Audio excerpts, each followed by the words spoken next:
Olá pessoal, hoje eu venho trazer para vocês um jogo da memória feito apenas com EVA, papelão, cola. Trabalhar o jogo da memória com as crianças tem vários objetivos importantes para o desenvolvimento infantil. É uma atividade simples, mas muito rica em aprendizagem. Desenvolve o cognitivo, estimula a memória, curto e longo prazo, ajuda na atenção e concentração e desenvolve raciocínio lógico.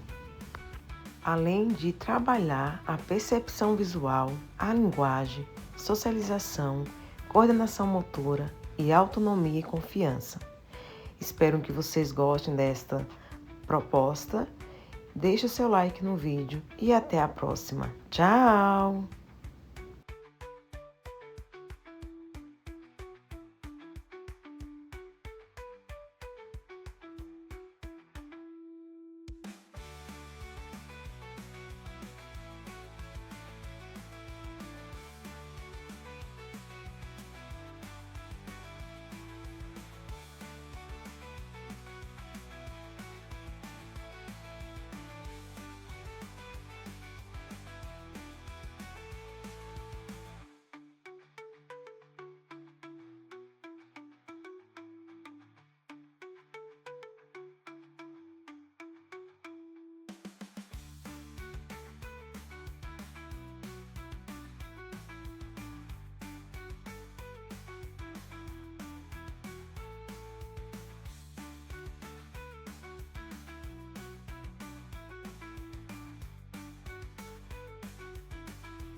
Como brincar com este jogo?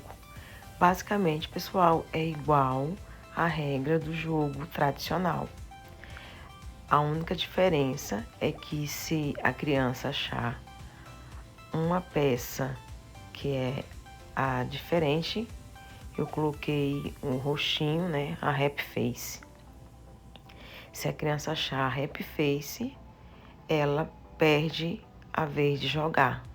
E assim será passada a vez para o seu oponente. Vence o jogo quem conseguir achar mais peças iguais.